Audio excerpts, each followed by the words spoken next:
തിരുവനന്തപുരത്ത് യുവാവിന് കുത്തേറ്റു. അയൽവാസിയാണ് കുത്തി പരിക്കേൽപ്പിച്ചത്. പാൽക്കുളങ്ങര സ്വദേശി പ്രദീപിനാണ് കുത്തേറ്റത്. വാക്കുതർക്കത്തിനിടെയായിരുന്നു ആക്രമണം.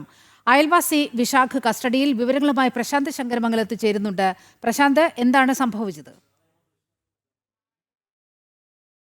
നീലിമ, അയൽവാസികൾ തമ്മിലുള്ള വാക്കുതർക്കത്തിനൊടുവിൽ യുവാവിന് കുത്തേറ്റു എന്നാണ് ഇപ്പോൾ ലഭിക്കുന്ന വിവരം. പാൽക്കുളങ്ങര സ്വദേശിയാണ്. പാൽക്കുളങ്ങര സ്വദേശിയായ പ്രദീപ് എന്ന യുവാവിനാണ് കുത്തേറ്റിരിക്കുന്നത്. അയൽവാസി വിശാഖ് പോലീസിന്റെ കസ്റ്റഡിയിലാണ്. പരിക്ക് ഗുരുതരമായ പരിക്കല്ലെന്നാണ് ഇപ്പോൾ നമുക്ക് മനസ്സിലാക്കാൻ കഴിയുന്നത്. കൂടുതൽ വിവരങ്ങൾ ലഭിക്കുന്നത് മാത്രമേ ഉള്ളൂ. ഇവർ തമ്മിൽ വാക്കുതർക്കം ഉണ്ടായി. വാക്കുതർക്കത്തിനൊടുവിൽ കുത്തിപ്പരിക്കേൽപ്പിക്കുകയായിരുന്നു എന്നതാണ് ഇപ്പോൾ നമുക്ക് ലഭിക്കുന്ന വിവരം. കൂടുതൽ വിവരങ്ങൾ ലഭിക്കേണ്ടിയിരിക്കുന്നു. ശരി പ്രശാന്ത്.